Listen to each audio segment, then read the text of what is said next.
this is a high debt encouraged society here, right? If you're looking at credit cards and this credit card and that one, and as you say, don't even get me started on the pharmaceutical ads here. It's like insanity. Please ask your doctor to get this drug. Mm-hmm. They cause you to die and give you blindness and all sorts of things.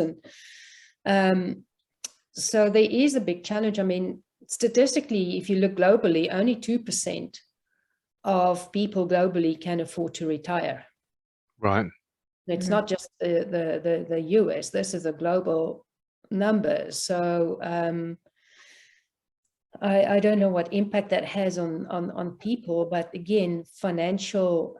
So what you are starting to see, especially in the technology space, I work in fintech, it's my other day job I do, is with regards to more educational tools for fiscal responsibility, i.e. the old rule of, and it comes to education and starting younger, where you have the piggy bank, and a good option is, 10% for your charity, 30% in the savings account, 30% for your other expenses, and 30% that you live on.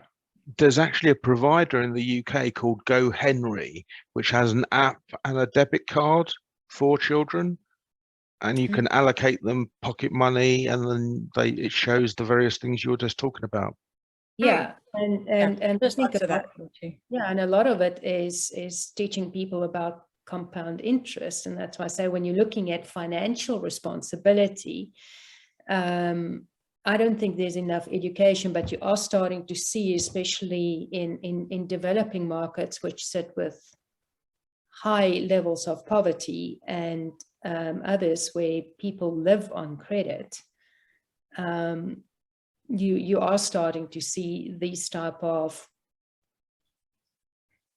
private industry programs coming up, and some of them are government sponsored as well.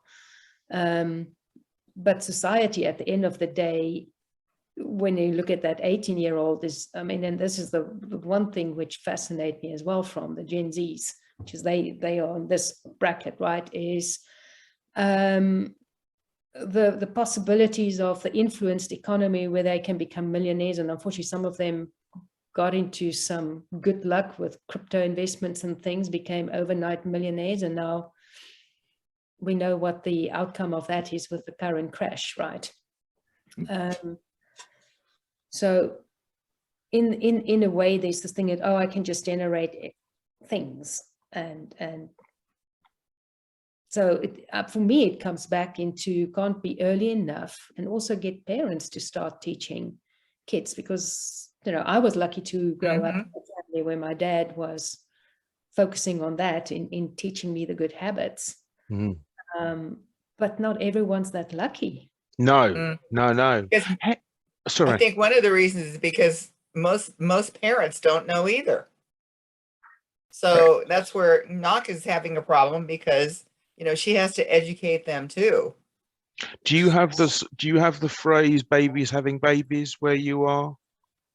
I've heard it. So the bottom line is that, so my parents' generation, my dad is currently 86. I've never seen him drunk. Actually, I've seen him tipsy a couple of times, but that's later in life.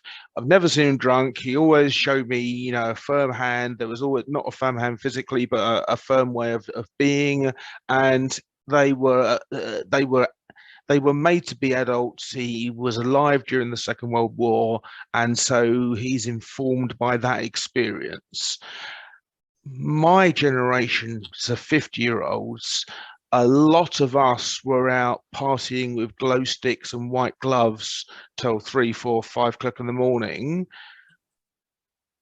Some of us are still doing it, not me, but there is that party mentality. And the children we've had, we've wanted to be their friends, which has led to all sorts of problems.